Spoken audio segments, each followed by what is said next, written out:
नेपाल में बीती रात शुक्रवार 03 नवंबर को तेज भूकंप में अब तक कम से कम 128 लोगों को मौत हो गई है।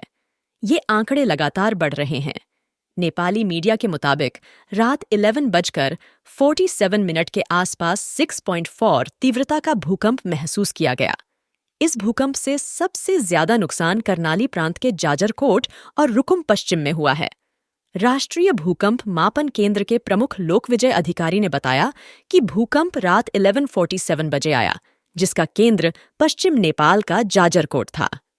शुक्रवार को देर रात आए इस भूकंप में जाजरकोट के नलगढ़ नगरपालिका की डिप्टी मेयर सरिता सिंह की मौत हो गई। उनके अलावा इलाके में 50 से ज्यादा लोगों की मौत हो गई है। नेपाल पुलिस के मुताबिक भूकंप की वजह से पुराने मकानों में क्षति हुई है।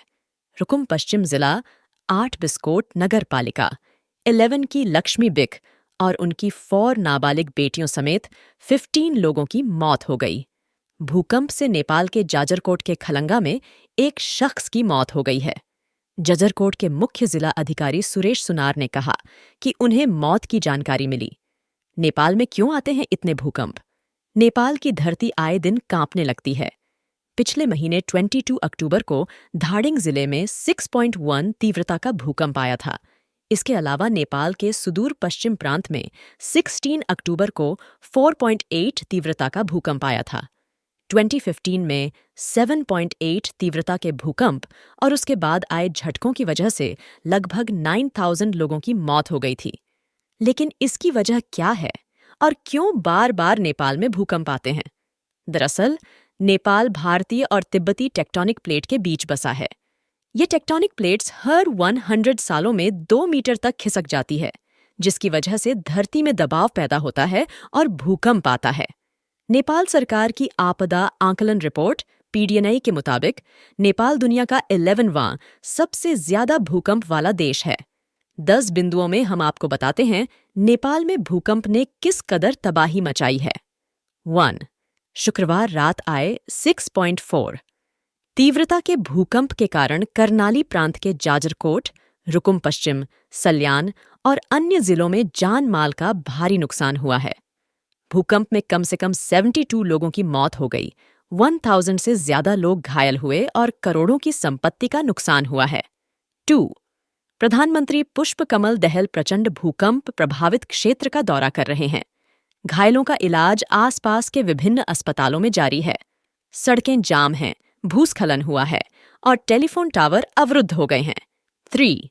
जाजरकोट जिले में नलगढ़ नगरपालिका की उप प्रमुख सरिता सिंह की भी भूकंप में मौत हो गई।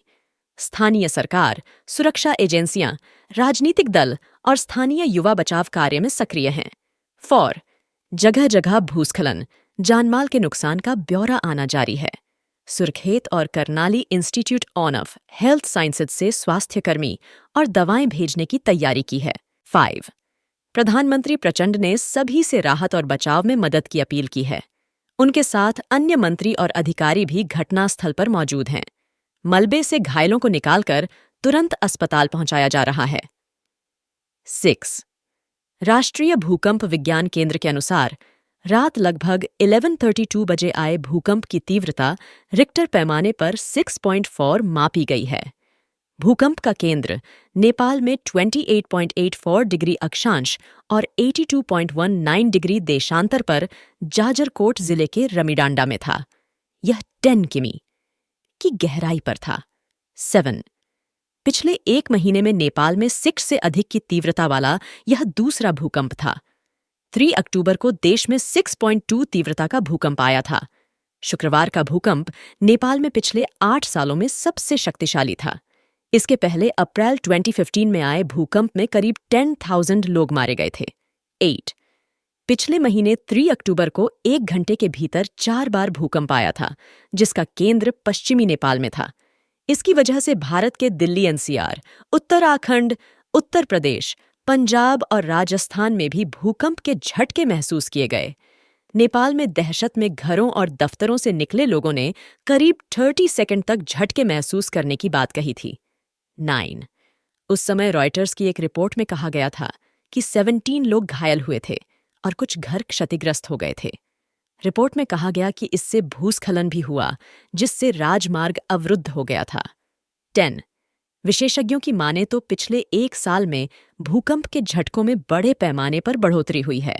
कई भूगर्भ वैज्ञानिक आशंका जता चुके हैं कि भूकंप के छोटे छोटे झटके किसी बड़े भूकंप का संकेत भी हो सकते हैं।